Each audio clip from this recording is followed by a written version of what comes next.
Today is the third installment of the Responsible Regions Dialogue. This is a monthly dialogue between academics and regional practitioners, and we think it's quite interesting because allow us to cooperate, to learn from each other, and it is done in the framework of the SWOT 14 project, which is a very good framework to help the academics and practitioners to work together in practical approaches of responsible research and innovation. Today, in the third installment, we are going to speak about co-creation. Co-creation is an important issue that will help us to, as a regional practitioner, to take decisions. You will learn, and we have the privilege to have a Scandinavian example. You will learn how to take decisions that involve the different stakeholders on taking a better regional planning. As we all know, there is not things of white and black. There is always things in the middle, and any decision that we take has their consequences that are positive and negative. So there is not the best solution. It's a compromise among the different actors about a shared vision, as we all know in the Smart Specialization Strategies or any other regional innovation and economic development strategy. Today we have Dr. Nhien Nguyen she's Associate Professor of the Norwegian University for Science and Technology, and she's a senior researcher in the Nordland Institute, and as well the coordinator of the project SeeRRI. Today, she will explain us the experience of the region in order to make co-creation to manage the coastal area, how they should use. The people that have the privilege, and I am among them in the Mediterranean, to live close to the seaside, know how intensive is the different visions and opinions about how we should exploit and use the seaside, and always with a vision of preservation of the environment. She has the privilege to live in Nordland, which I never been there, but I think they have like around 400 kilometers of seaside with exploitation on fisheries, as well the typical coast from Norway with the heights close to the sea, and as well the exploitation for getting the hydrocarbons and oil energy.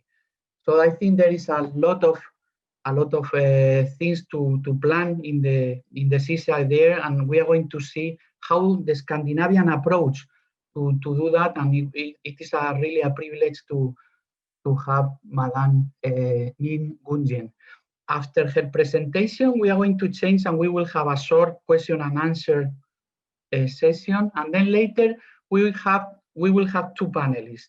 I will present you later. Tamás Gyulai from a development agency, a practitioner, and as always, an academic. We have another expert on co-creation, Professor Alessandro Deserti from the Politecnico di Milano. But without no more introduction, please, Nhien Nguyen, the word is yours. Thank you very much. Thank you so much, Esteban, for your introduction. I will share the screen. I will go straight to the presentation because I know some of the audience have to leave earlier. So I will shorten the introduction, but I'm very happy to see in the participant list so many of you. Definitely, it's a pleasure to see you and to talk to you. I also see all the partner in the Nordland case has shown up here. So we call it Team Nordland.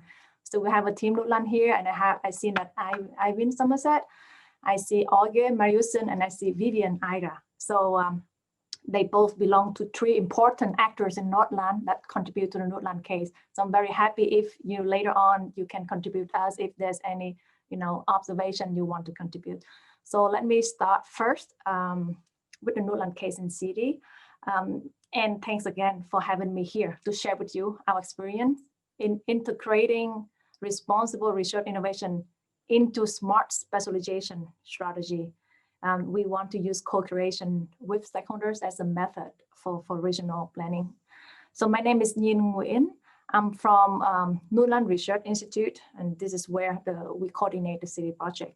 I'm also associate professor from the Norwegian University of Science and Technology and NTNU from Norway as well.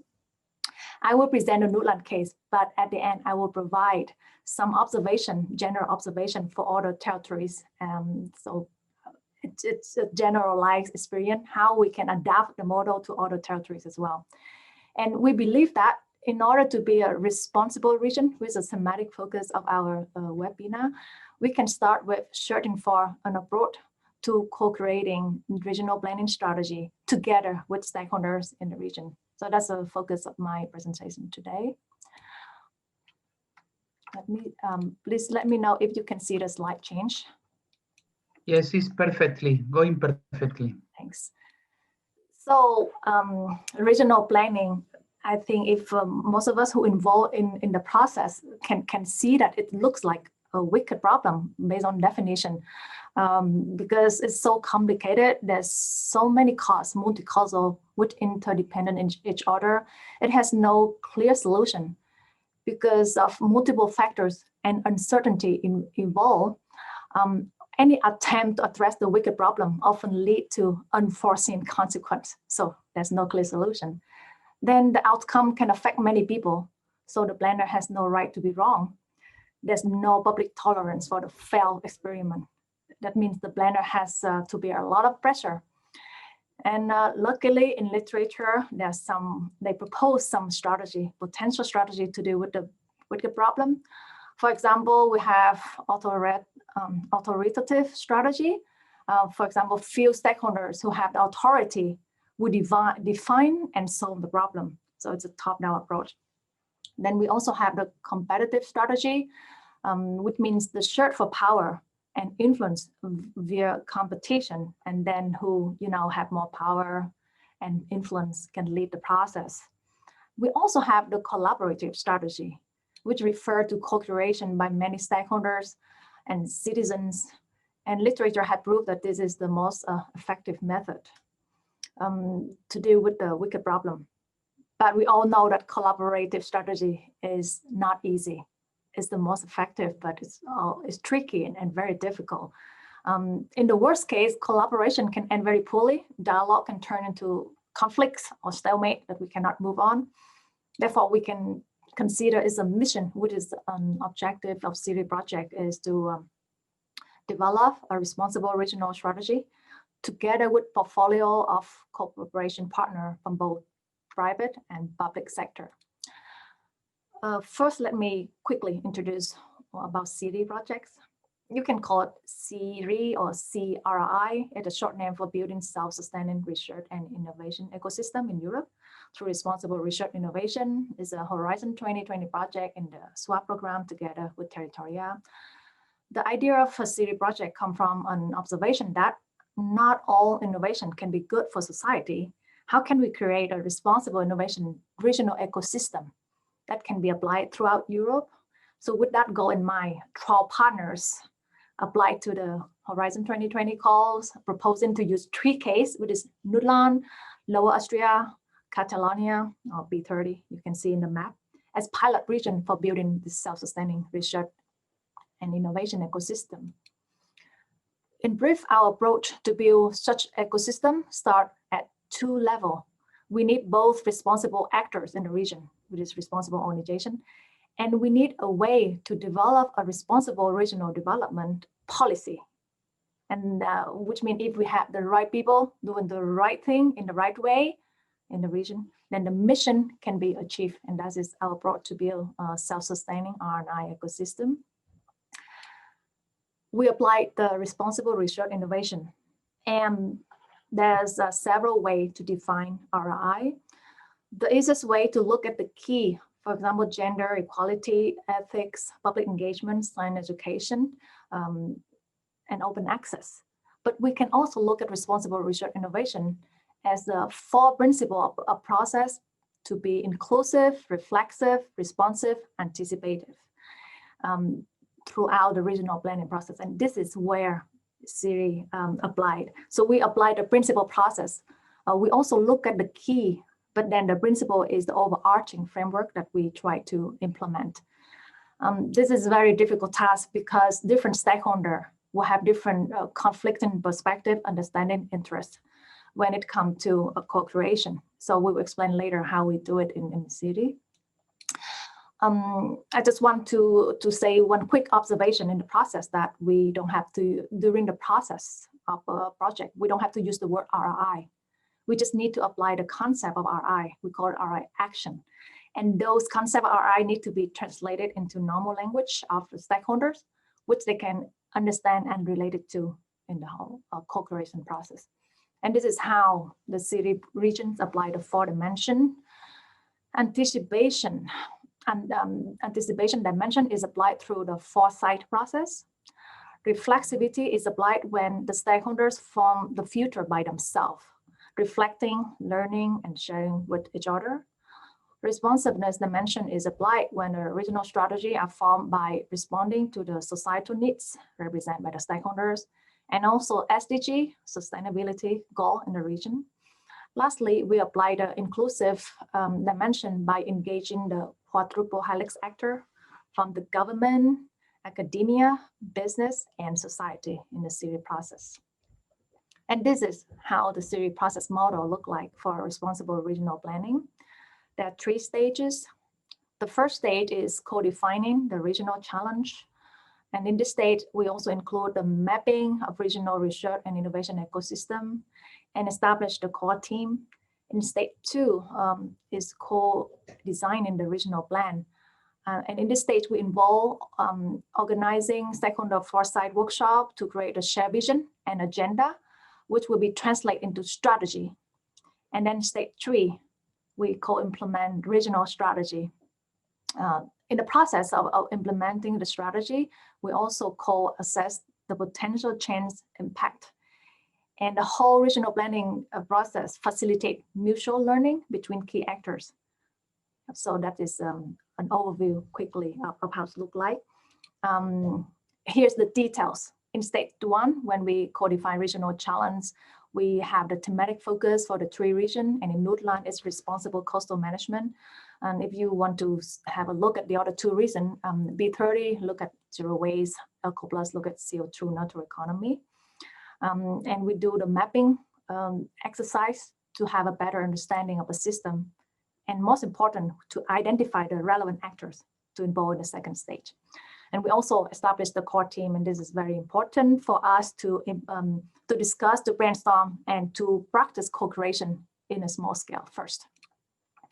In stage 2, co-design the regional plan, and this is where we organize the stakeholder foresight workshop to reflect on determiner, which is influence and factor, how this can shape the future. And based on that, we build different future scenario, and then we analyze the consequence, the risk and opportunity of this scenario. From that, the stakeholders get together can derive a shared vision and implementation plan. And in the last stage, of course, when we have a regional strategy, it will be co-implemented by all the stakeholders. And throughout the process, we will evaluate, monitoring, and governance the process together. And the key elements in the SeeRRI project is mutual learning, trans-contextual learning, transnational learning. We share our learning across the process of the whole project on the territories. And we also very lucky to have the network of affiliate territories, which I see some partner here from our that network as well. So we also present to them and get feedback. We try to build the tools and then get feedback, early feedback from the NAT, network of affiliate territories. So here's the case of Nordland. Now I will go to the main case, what we are doing in Nordland. If you remember what I explained from the beginning, our objective is to develop a responsible regional planning strategy together with quadruple helix stakeholders. And Nordland is a pilot case in SeeRRI. We try to find the way, and we actually implement, we do it. We bring together key actors from business, academia, society, together to policymakers in the very early stage of regional planning. So regional planning normally start with policymakers or politicians make a plan, and then we have public hearing after the plan is made. right? And in SeeRRI, what is different is we brought it from early process, that the plan is brainstormed and co-created with the stakeholder as well. And this is the difficult task because different stakeholders will have conflicting perspective, understanding, and interest when it comes to balancing the economic growth and environmental sustainability. So Nordland contains a quarter of Norway coastline, and most of the region inhabitants live near by the coast. So the sea plays a crucial role in many key industries of the local economy, such as seafood, transport, tourism, energy. And however, the Nordland coastal community are faced with the tough long-term challenges, the population, aging society, climate change, and environmental pollution. So to address these complex issues, Nordland needs a knowledge-based approach to governance and need to have an appropriate balance between competing interests. So we formulate the challenge into those questions. In governance perspective, what is the way to balancing competing interests in coastal development? And what is the approach to find the right balance between creative incentive for industry and protecting the environment at the same time? And of course, the answer, the very early answer is co-creation. But co-creation is an evolving art that requires very careful design, planning, and communication on a continuous basis. So the three key actors in Nordland to step on this mission is Nordland County Council, which is where we involve the policymakers here. We also have NHO Nordland, which is a confederation of Norwegian enterprise, and we have Nordland Research Institute, which is an academic partner. And these key actors form the core team of Nordland. So this is what we do. We look at the challenge, responsible coastal management. We apply the foresight method designed by AIT, which is a partner in our SeeRRI project, Austrian Institute of Technology. And then we organize 3 different workshops throughout the SeeRRI process model, which I presented before. Here is some image and some photo what we did in the workshop. And here's the Nordland key stakeholder. If you see, we have 4 categories of stakeholder group. We sit down, brainstorm together based on the mapping exercise. We identify who are the key actors in each categories. And then we reach out for them, we invite them. And this is where the core team is so important. They need to have a network and they need to get the trust from the partner so that the stakeholders will agree to join this kind of co-creation workshop. And this is a key for all the key of success later on. So what we did, the stakeholders together defined 15 key influencing factors. So we start with 50, and then through discussion, brainstorming, get familiar with the factor, challenge, debate, dialogue with each other, we narrow down to 15 key influencing factor. And we take into consideration of megatrends and SDG as well. So with 15 key influencing factor, with megatrend SDG, we address them into scenario building process. And this scenario building process, look at this factor, and we have 3 workshops, and each workshop have 30 to 40 stakeholders. Together we build 4 different scenarios. So this 4 scenario is illustrated in one picture. You will see one, you see through, smaller picture in each of them. So I will explain you shortly what each of them mean. For example, in scenario 1, you see the guy with the word, and then you see a lot of money flowing out. And this is to represent for, some powerful actors in the world that have the power to buy a lot of, lands. And that's how Nordland might lose control over the resource of all the powerful players in the world. So in scenario 1, the key feature here is a geopolitical instability, and that might even lead to trade war. So in this scenario, there's declining export economy, population, and Nordland might lose the local control over resources. Then we have another scenario where Nordland actually is one of the top export regions in the world. The region is famous for blue-green industry. everything growing strong, including economic population. However, it will be vulnerable to international condition that time, and that's where we brainstorm in the workshop.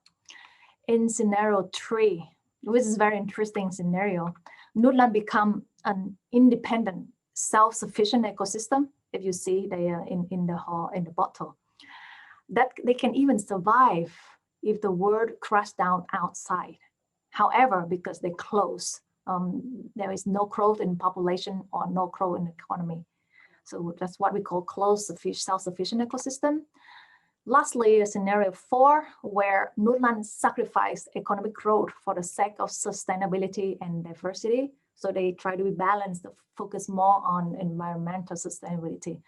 But then there's limited economic growth. And in this scenario, we build Nordland as a beacon for the world, focus on circular economy, local resource only. Still, if you see, there's growth is limited. And this 4 scenario illustrate a wicked problem. And the common mistake is to believe that you have to choose one particular scenario and build your strategy around that. However, choosing only one scenario as a goal may blind all the development and possibility. So scenario planning is not about choosing just one option for the future, but rather dealing with all the possible outcome to develop a strategy that will stand the test of this foresight scenario. So in summary, what we have done in Nordland based on the SeeRRI process I presented before, and this is the key result in Nordland. In the first stage, we formulate responsible coastal management as a thematic focus, and we have a list of key stakeholders. We build a Nordland team as a core team. In stage 2, we co-design regional spatial planning, organizing 2 webinars, 3 workshops, and after the scenario, the current step is transfer into regional strategy. And at the moment, we are still in the process of transferring. But the next step will be co-implement the regional strategy, and we will discuss the potential change impact with stakeholders. Also, we will have trans-contextual learning with other regions in SeeRRI, Lower Austria, and Catalonia, and Nordland. Now here is the observation. Is it possible that we can translate the SeeRRI approach to other territories? So we found out that yes, we have to adapt the SeeRRI when we want to transfer, but it is possible to transfer. So we observed that first, when it comes to similarity, the region, most of the region in Europe now try to establish a responsible regional planning process. So we have common objective, and many of them try to integrate RDI into smart specialization. That's another similarity. And we all have the step of mapping ecosystem and stakeholder engagement workshop. So what the difference here is that each region will have different thematic focus. They all have their own different challenge and what they want to solve. So the question is how to use the result from SeeRRI process model, adapt it to their region. And based on our observation, this model is can be adapted well to the P30 Catalonian region, and also can be adapted to Lower Austria. And now we try to roll it out to our network of affiliated territories to see, you know, what kind of toolbox, what kind of next step or overall model and framework that we can create to generate common understanding that other region can adapt and can apply this as well. So this is the final slide that I want to wrap it up, our recipe for the projects. When we conduct foresight workshop to co-create future scenario, the outcome of multiple scenario would illustrate the wicked problem or devil dilemma. Whatever we choose, there will be consequences, including negative or unintended outcome. Regional strategy, therefore, must consider all potential outcome, and this can only be identified by many regional stakeholders working together. This is what smart specialization towards SDG must pay attention to. It is important to involve the key stakeholders as early as possible in the planning process. And in this presentation, we want to use Nordland as a case to demonstrate an attempt to co-create regional planning in a responsible way. To sum up, the recipe for success that we have learned so far is that you need a compelling goal that can bring people together. You need the right stakeholders who care about shaping the future in a responsible way. You need a creative and innovative collaboration process. And you need to follow up with leveraging activities after you have done all the right step. So more information of Nordland case can be found at the website. Thank you very much for your attention. Thank you very much for this excellent presentation. As I advance you, Madame Nhien Nguyen combines perfectly academics and practice. So thank you very much, because it's answered all our expectations. Now we are going to give you the floor for question and answer, and then the two panelists that we have will answer you. So I have a question from Mr. Bicker. Were Bicker, or it was not correct? Yes, no. I was only applauding. I'm still fighting with these gadgets at the bottom of my screen. But I do have a question, if I may. Perfect. Yes. It was a crystal clear presentation, but I want to ask a devil's advocate question. Just to make sure that you understand that I'm not a devil myself. I am part of TeRRItoria. I've been part of other RRI projects. I believe that RRI can help us better govern innovation. But here comes my devil's advocate question. I completely agree that we should not be confined by the jargon of RRI. And if we have other words that convey the same message, then we should use those words rather than sticking to the jargon. But apart from the jargon and the terminology, if you sit back and look at what you have done and what you now propose to roll out over other regions,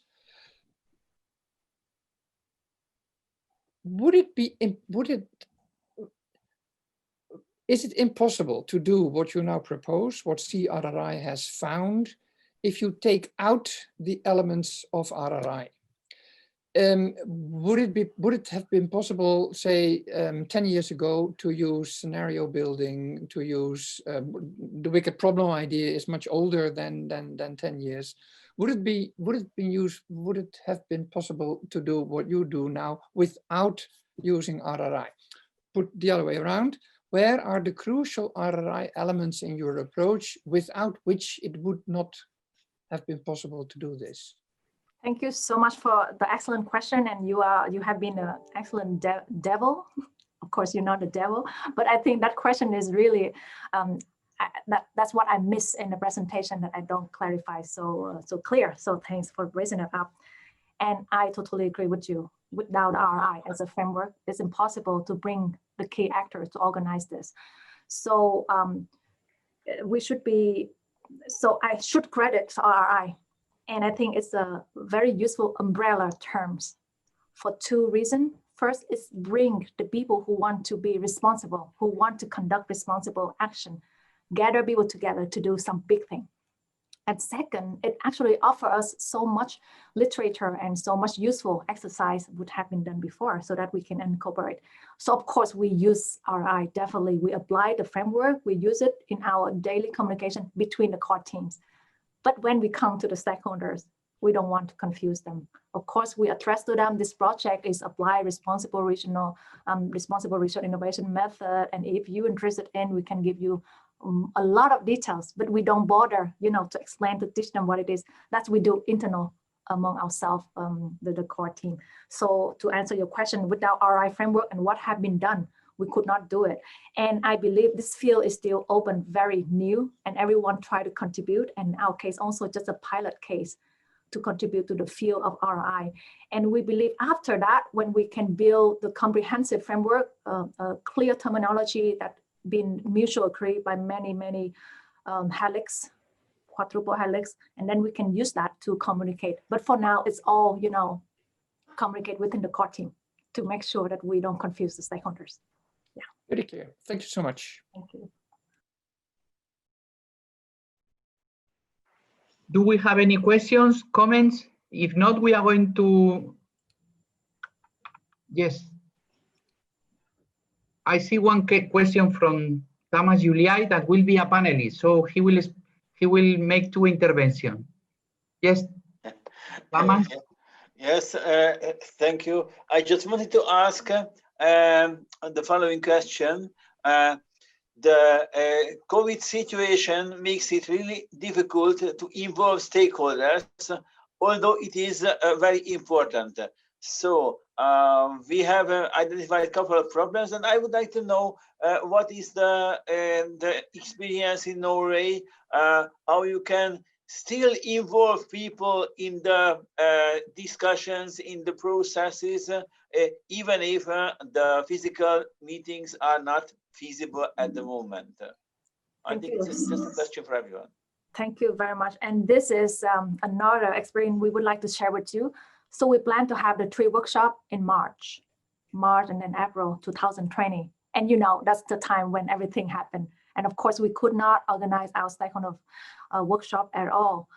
But that gave us, we have to brainstorm how to deal with this. And we decided to start with some webinar, 1 and 2 webinars, 1 hour only, to create awareness of the stakeholders. This is what we're going to do. This is the purpose behind that, just to get people familiar with that. Then we plan everything just to wait when the situation allows, what is in September and October. Actually, that's when the situation is calmer a little bit, that we can organize a second workshop. So we start immediately that time to catch, but then we need 6 months in advance to prepare the whole process. And very lucky for us, after we organize that, things stop again.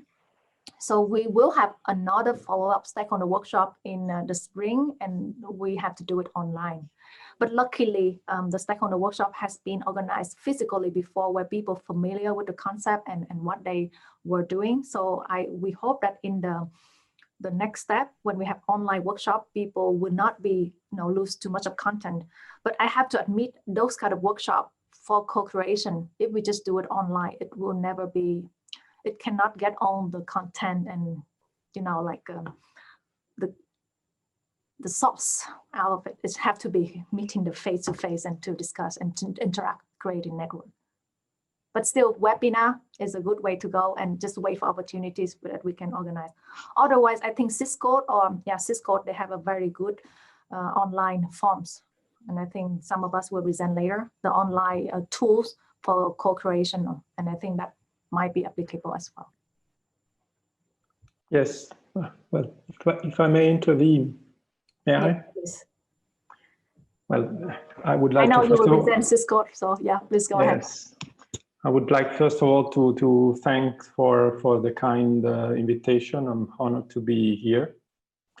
Of course, I will have time afterwards to talk a bit about SISCODE, but as you was mentioning, the tools that we have been using, maybe the issue is that as coordinators of that project, we're not actually familiar or too familiar, let's say, with the concept of responsible research and innovation. So we were not part of those research groups that have been working on the topic ever since, maybe, or for a number of years. But I'm actually coming from the field of design. And we had the opportunity of exploiting a number of tools for interaction that we actually use in other fields, or we use them in other fields. And they proved to be, well, let's say, quite effective, even though the interaction has been conducted at distance, at least for part of the interactive activities that we have been conducting in the project. This will be part of the reflection in terms of differences and also maybe not only reflections, but also practical tips. Yeah. Thank you, Tamás, for your question. Esteban, you're mute. Yeah, what a moderator that don't realize that he's muted. After the questions, let's go to the panelists. First, we are going to have normally we combine 2 panelists in the Responsible Regions Dialogue. And then later we initiate the open dialogue with themes, and I will speak you about opportunities. So the first panelist is Tamás Gyulai. Tamás Gyulai is a representative of Darinno, the development agency of South Great Plain. However, Tamás Gyulai has a long track record. He is part of the board of directors of Eurada, and he has been himself in the decade of the 90s, director of another development agency.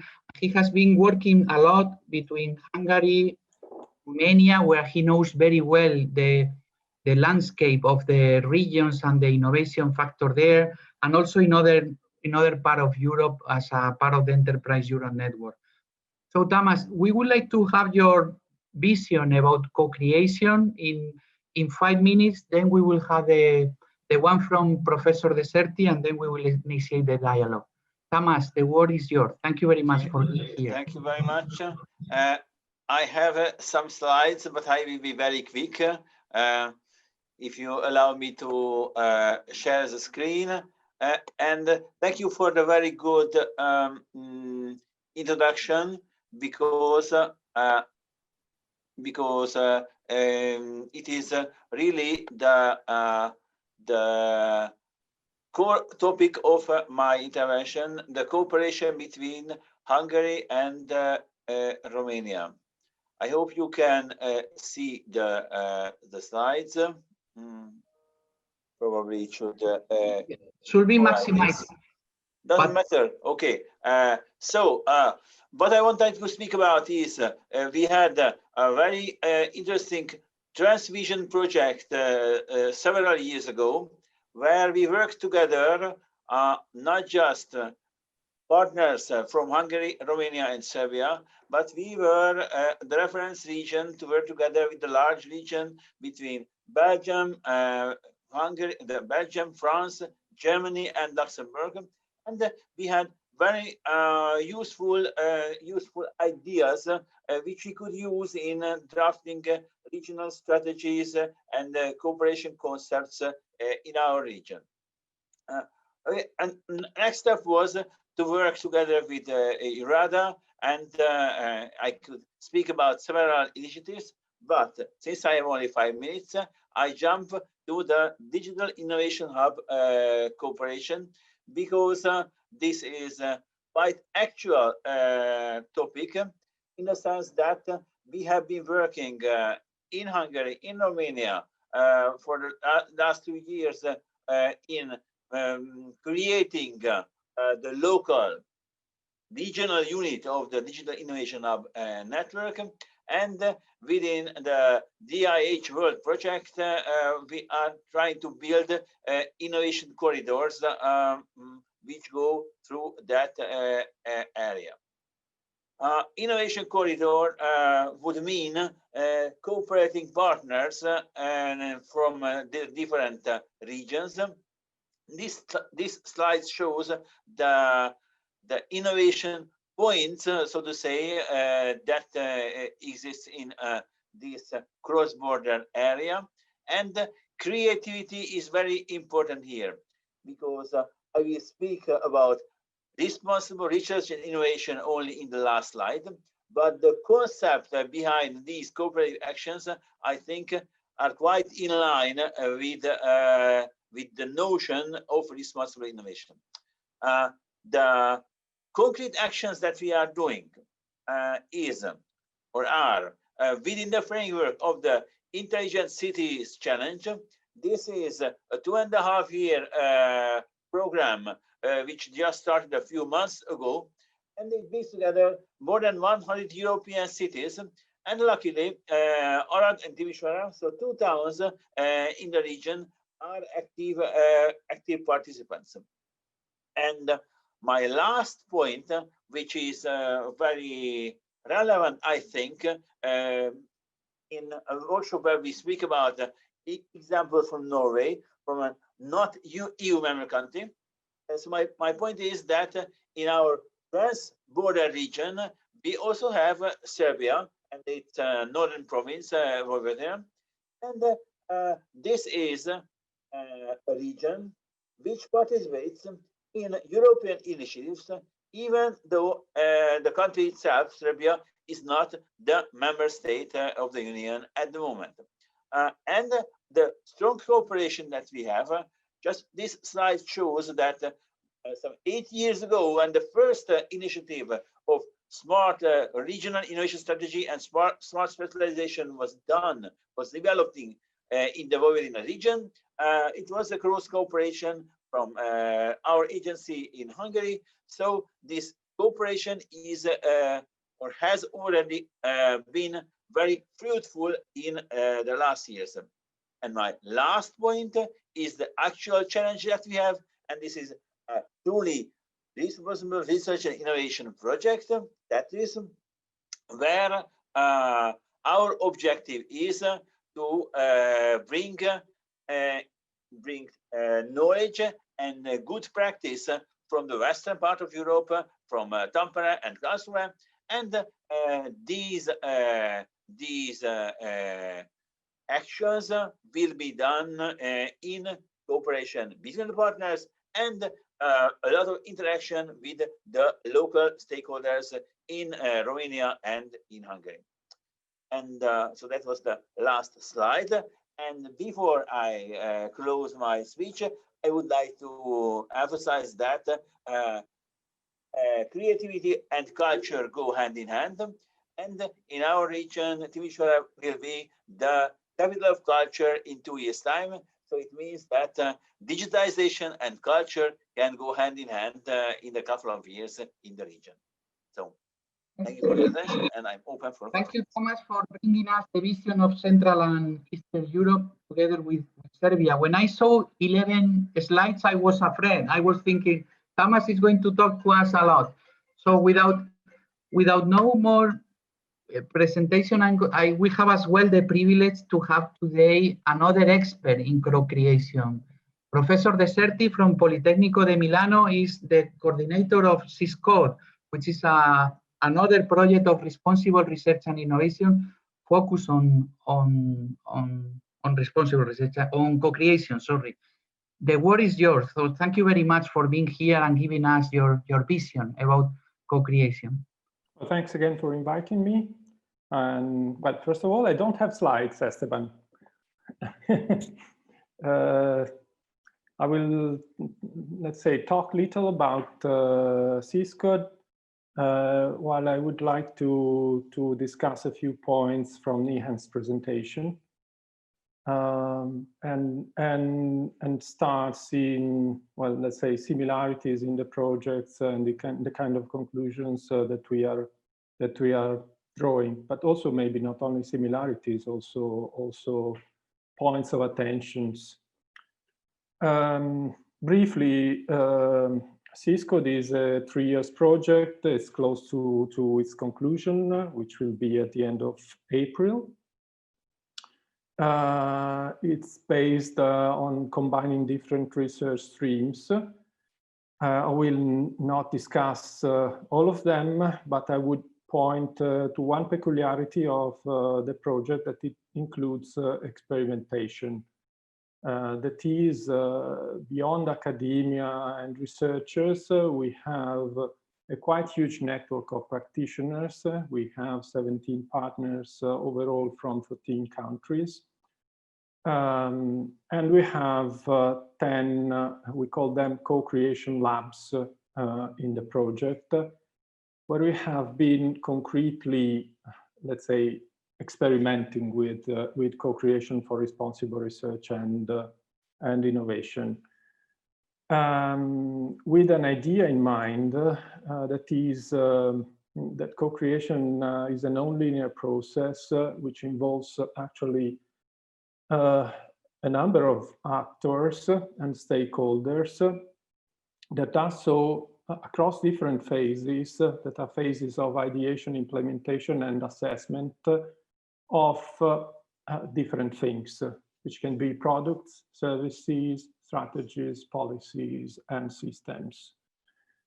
This is all meant to improve efficiency, effectiveness, and I would also say the satisfaction of those who take part in the overall process.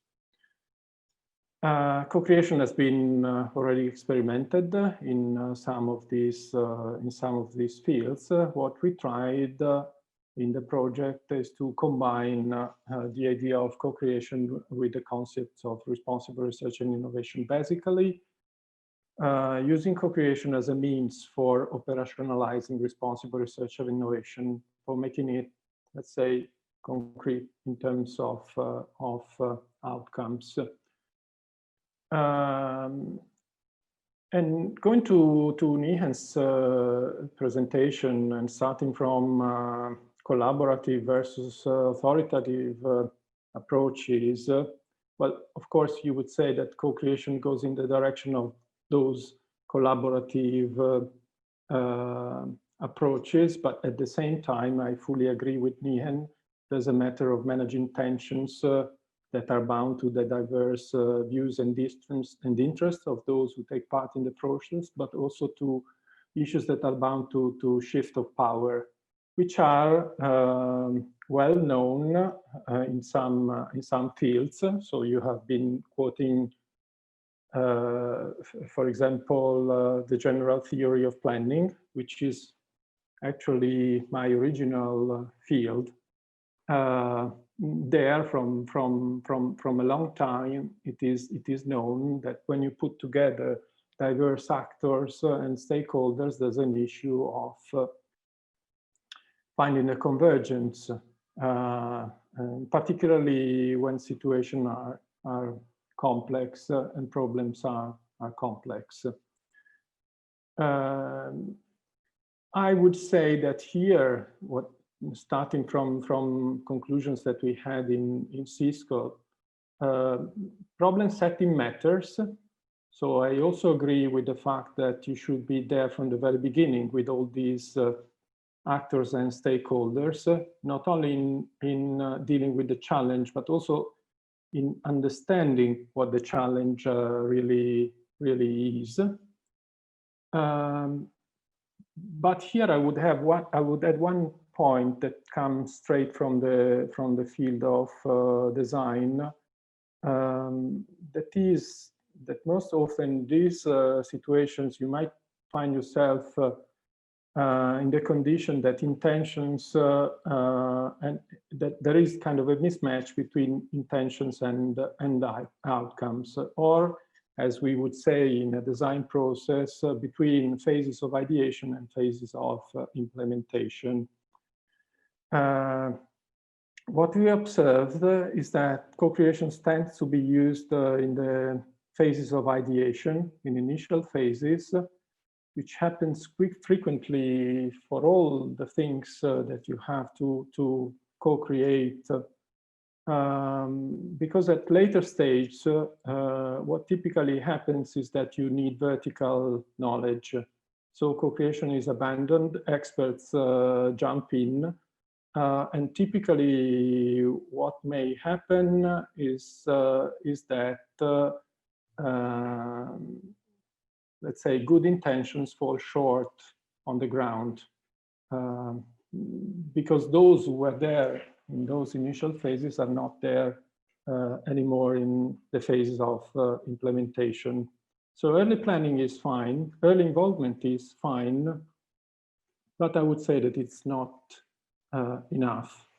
And this is a typical design problem, at least in my perspective, and this is the perspective that we assumed within SISCODE. And here for us, what was very, very important was the role of prototyping. We not only co-created things, but also co-produced them. We prototyped solutions involving all actors, and we have been using prototypes as means for the dialogue of the different actors, and also for managing one other issue, that is the dialogue between small-scale experiments and larger views that typically occur at the level of policy making. So the difficulty, one of the difficulties that we had in the project was to start from this bottom-up experiments, and two, from the very beginning, involve policy making and combine this experimentation with policy making, or else sort of a traditional top-down view with a new bottom-up perspective. One final point, and then I will stop here, as this is one final comment. We have also used, and we are also using scenarios, as scenarios are, let's say, good tools for setting up a dialogue. There are possible views of desirable, or sometimes even not desirable, let's say possible future that enable conversations and that are quite useful in informing decisions that are typically taken in the present, or that are decisions bound to the necessity of being prepared for different futures. So we are also using, maybe in a little different way, at a different scale, scenarios as outcomes of these experiments.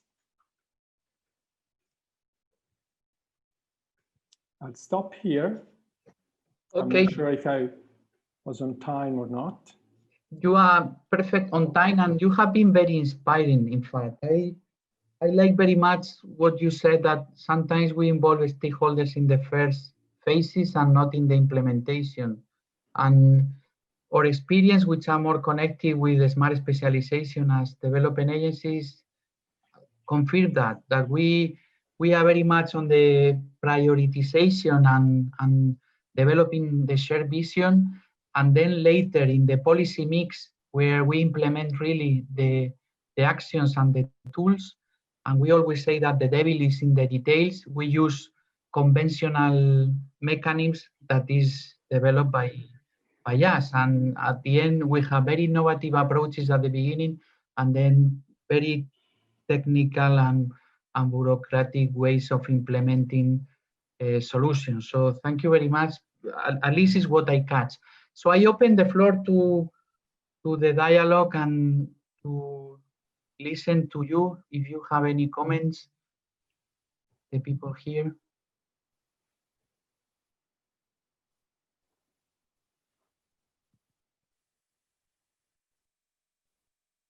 I'm sure Tamás has more things to say, because I saw you saying a lot of things very quickly.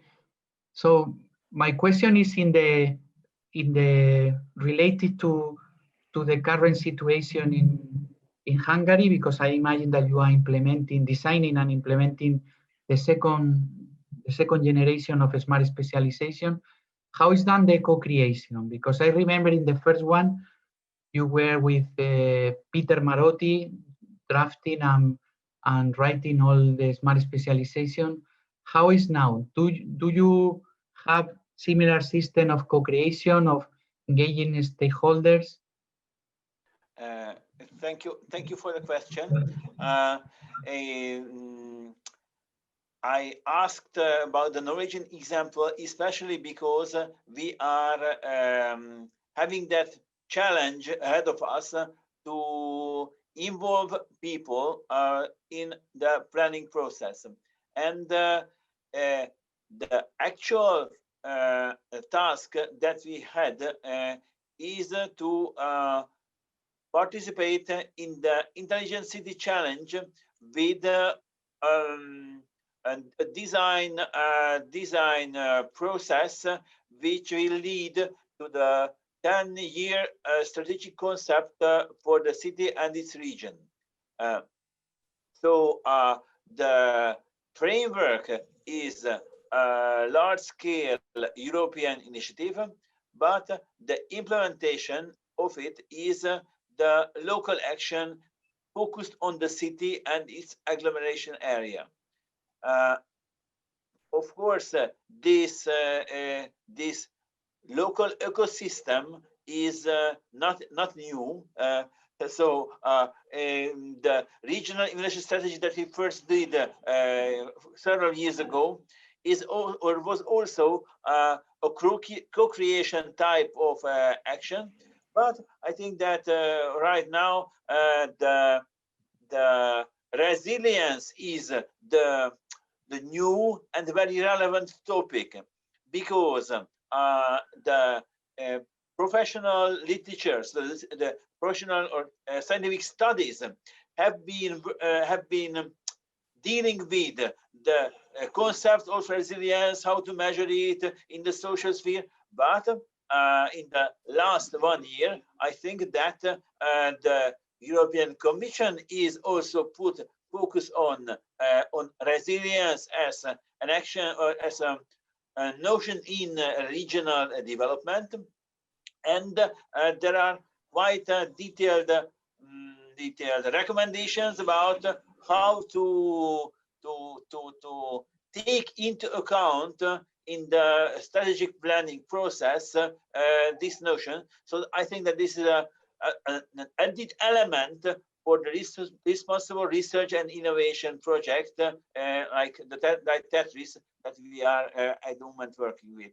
So I think that the COVID situation does not need new actions, but maybe some new priorities in the design process, which are the effect of that situation. Okay, thank you very much for giving us a vision on Hungary and Central and Eastern Europe. We have another one. Yes, Alexandra, please, from Serbia, I think. Thank you very much.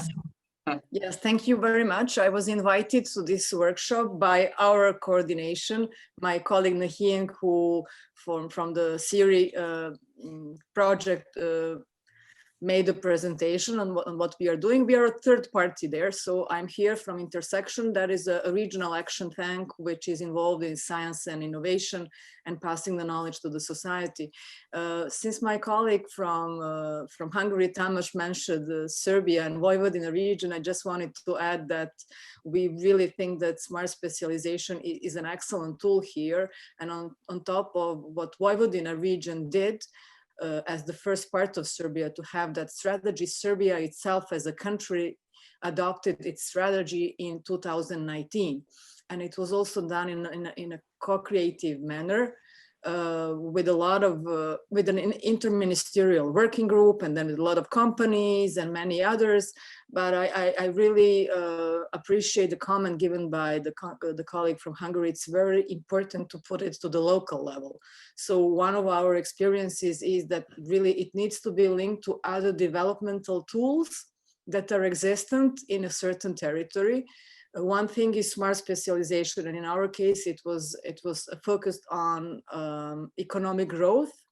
And if colleagues from Hungary want to explore what was done at the whole territory of Serbia, which is not that big, Vojvodina is a third of it, but that might also be an idea for them. They can look at how it evolved into a whole country strategy. But that's one of key takeaways. So co-creation needs to be done in many different directions. And I think that local governmental, municipal, and other bodies that exist play a certain role. We can be happy here with what was done at the level of research community and academia, and also innovative companies. That was really tremendously well packed, and everyone was satisfied with what came out. And you can see also a bit more on it on the JRC page, because it was done under the auspices of the Joint Research Council of the European Commission. I don't know whether you have the experience so far on working with them, because they have a methodology for EU enlargement and neighborhood countries. And that might also be another tool for those who are looking regionally beyond the EU members to associated country, because Serbia is one of them. So that was just to say hello, to say that I appreciate that you are sharing with all of us your results, and that we look forward to working together as a part of this consortium, where we are a third party, but also as a community of those who are advancing the co-creation into this direction, and would be happy to continue joining forces and making synergies in this aspect. Thank you so much. Thank you for your intervention, because we all know that smart specialization is one of the best welcome initiative of the countries of European Union outside of the European Union. Initially was done in order to use better the structural funds, but there are many different parts of the world that has been implemented, and even if you don't have a structural funds or you are not obliged to use this type of prioritization, it has shown that is a very good way to bring in stakeholders, as we are saying with Serbia. So I'm sure that you know that, but in case that you don't know, I tell you that in the Joint Research Center there is a strong orientation in the platform of Seville of Smart Specialization Strategy to work with the neighbor countries. Probably you know Monica Matiusiak and Radonovic is Nikola Radonovic. So they are working strongly with the Serbian national government, and I suppose as well with the regions and the regional stakeholders as well. Yeah, they started with Vojvodina and they continued with Serbia, and I think we are one of the big successes in this part of Southern and Eastern Europe. We did it hand in hand and with support and some financial and also expert support from the JRC. So I think that the platform might be also looked at when we design the recommendations for others, because it's a very helpful tool, although it's for enlargement and neighboring countries. But I think it's overall a good strategy, because it was proven in our case. It was not just a formality. Sometimes you do it just because it's a prerequisite, because you're not eligible for funding, or as you mentioned, structural funds or whatever. This was done because we wanted to do it. And the process was led in a really nice way, because even sometimes it's difficult to have a whole research community together. And this part of the job was done properly in this case, because it was under the auspices of JRC, and it helps to have some partners from outside the country really to streamline the process, to have ownership locally, but also to have a platform which is proven. So to your point, I know it's a very good tool, and I recommend it to everyone. And we are open to sharing experiences and working together jointly to passing on some lessons learned. Not everything was excellent, of course. Now we should implement it and show some first results, but the process itself, I think, was well done. So continue with what you said, and taking over the theme of co-creation again. I would like to ask a question to Nhien Nguyen and Professor Deserti, all related to the second generation of smart specialization. So imagine that you are a less developed territory, not Lombardia, not Nordland. So where a territory should start? So how we could improve our ongoing smart specialization strategies with co-creation tool? I think you said more or less that the best option is to have a clear challenge that aligns all the main stakeholders. But I would like to have your vision about where to start and what are the critical factors. Ms. Nguyen?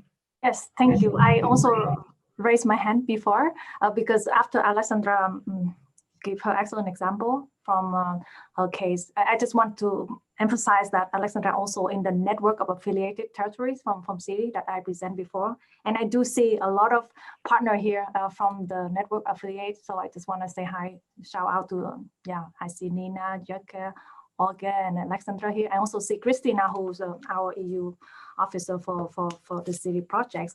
And to your, yes, hi, Jacke.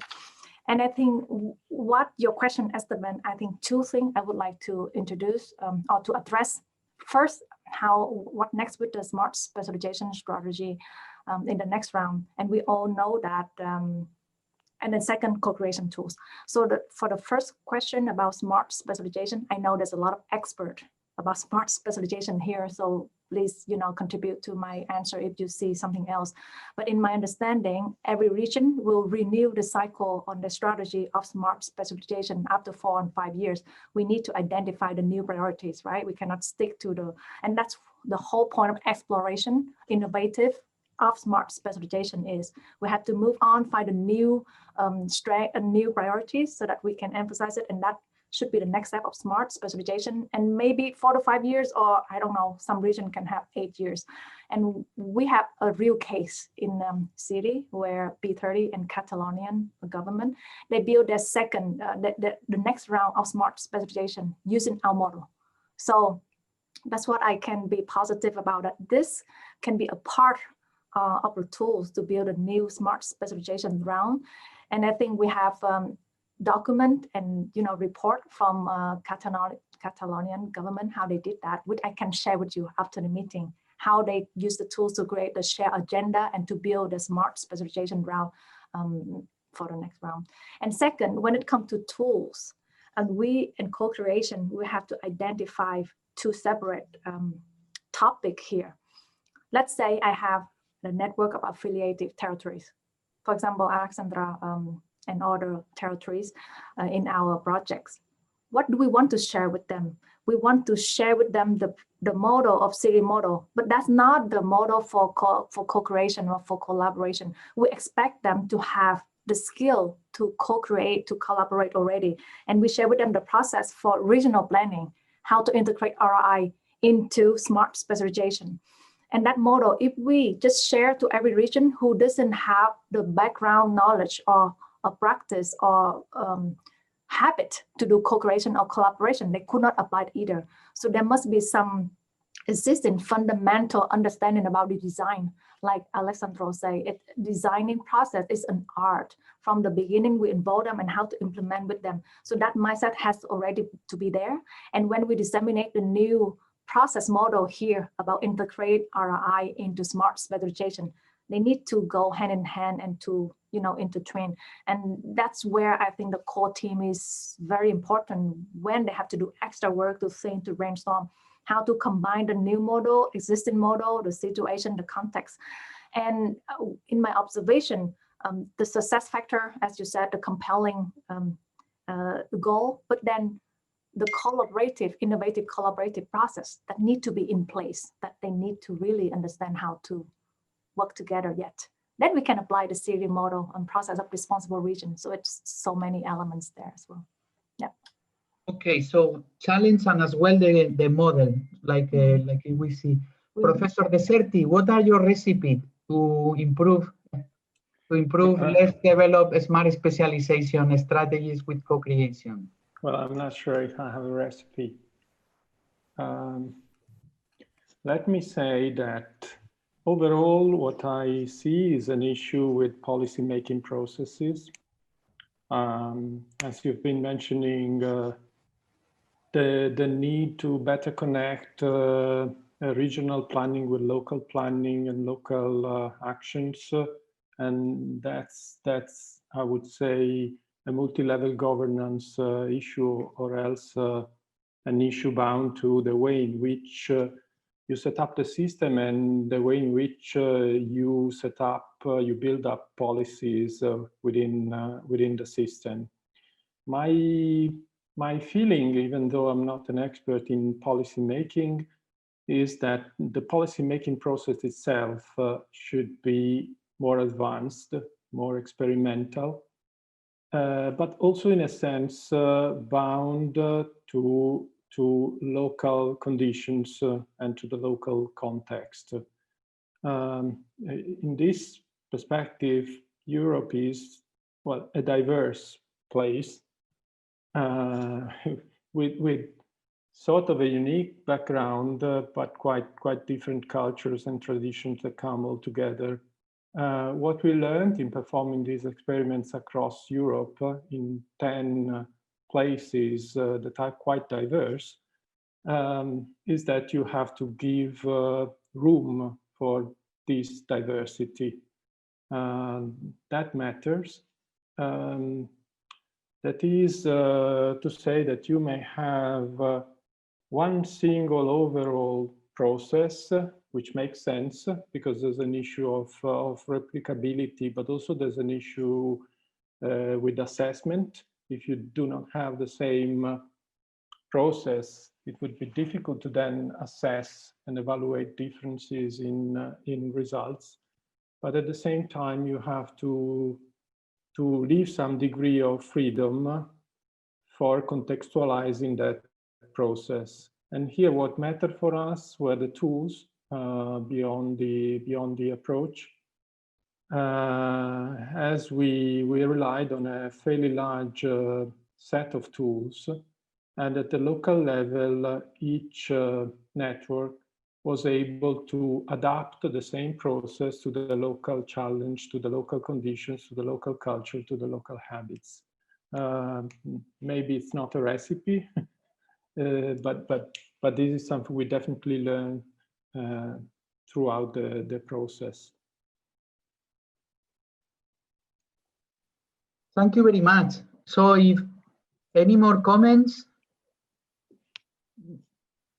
I saw that Nina Radulovic connected the camera. I don't know if you want to say something from there, or Mr. Somerset, from your experience in smart specialization in Montenegro, or from Nordland, Mr. Somerset. Yes, thank you very much for an interesting presentation and discussion. I'm from, I represented the Confederation of Norwegian Enterprises, the regional society there. And this is a member organization for business sector in Nordland, and our regional organization is my platform. I want to say a few words about, so Nordland was the first region outside the European Union who was a member of the Smart Specialization platform. So we have been there for a long time, and we are very familiar with the tools which are in the Smart Specialization ideas and organization platform. And I think that that this has been very important to bring all the partners in the society to be connected in this region's innovation plans. And but I think with the experience from the 3 workshops we had in the autumn, I will say that it is very important to bring together both business partners, both the planning bureaucracy, the politicians, and also the university and the academia, so they can sit together, discuss together, and make some common ideas and some common proposal or ideas for the future. Our 3 meetings will end up in foresight with 4 scenarios, and I think that it is very important to for the value of the scenario that all these partners have been in very engaged in making the plans. So I think that I think in many ways we are the impact of the process. It is important to also to get our members, our business sector, to understand and to use and to see the value of taking part in this processes. And there is something we have to work with, and that it is we have some different dialects or languages from academia to the business sector, and we need to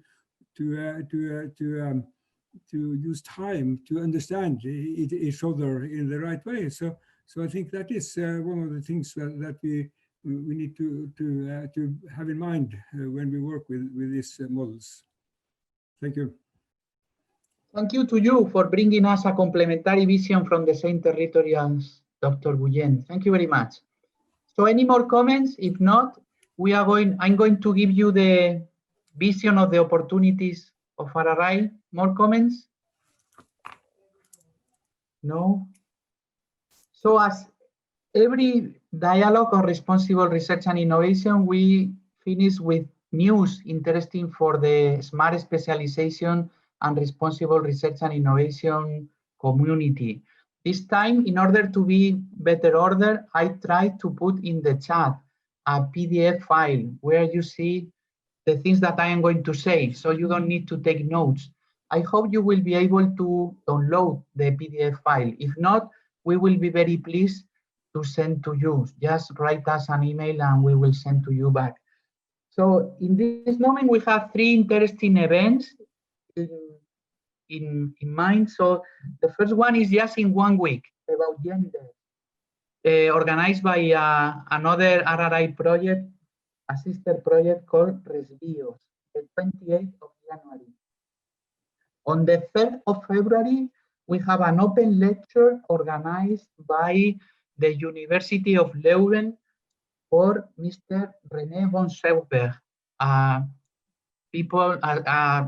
researcher that is very well known by Dr. Nhien Nguyen, because they are together in a magazine that I will tell you later. So, and it is a very interesting presentation about what are the difference or how to implement responsible research and innovation in a context where we have different market trends.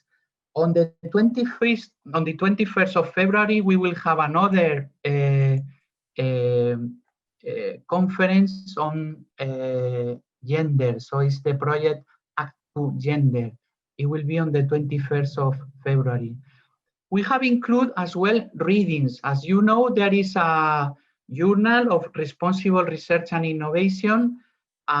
Professor Timmermans and his colleagues has prepared one about social labs, which we consider is very relevant because there is a circular challenge of responsible research and innovation in this moment. From one side, we don't have enough good cases to show how useful is responsible research and innovation in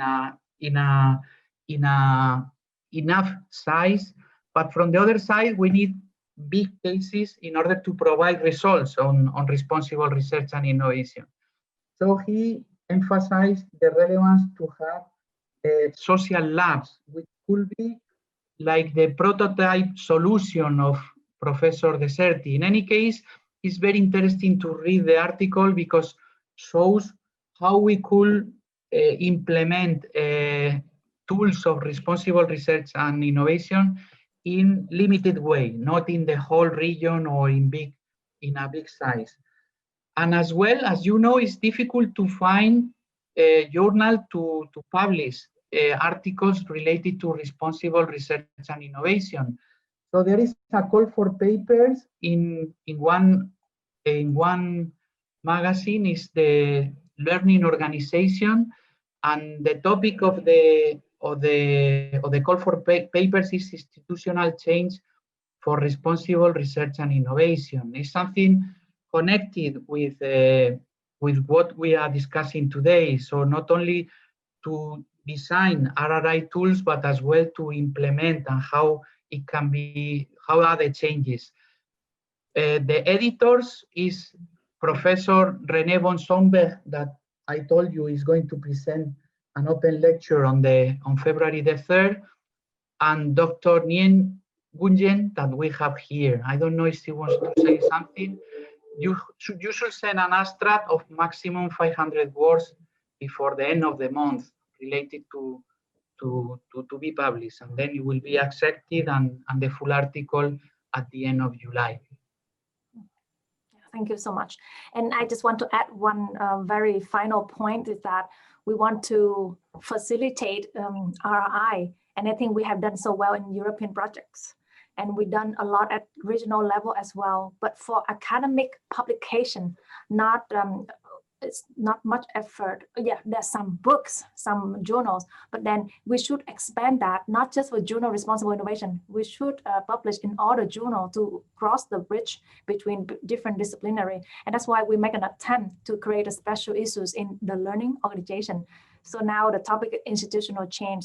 And I think it's referred to the phenomenon, if you know the name, the game of publication, publish or perish, which means the researcher has the pressure or the burden that they have to publish, and they need to be very competitive, and somehow it's hard for them to collaborate or to share ideas because they lose their advantage. And that's not how responsible research innovation is about, right? So how to create institutional change, because it just comes from the setting of higher education or university that make publication become that kind of publish or perish game, and how can we change it and facilitate responsible and co-creation, the paradigm. So the level here is organizational level, which is not territorial level, because the focus of journal is the learning organization. Therefore, if you know all the colleagues or all the partner who do the research at the organizational level, we are very welcome them to join us. And the abstract 500 words will be the end of this month. Just send email to me and Renee. And then the full paper will be July, in July. So that's some quick information. Thank you, Esteban. So we are experimenting, and I tried several times to share with you this information with the links, but it seems that it doesn't work for anybody. So we will send you all these opportunities by email, because we have the emails of all of you. And in any case, you write to Eurada, so we will have that, and I will send to you. So thank you very much for this excellent session, especially to Dr. Nguyen, because it has been really relevant for us to learn about how in practice you implement co-creation, and as well to the two panelists, Tamás Gyulai and Professor Deserti.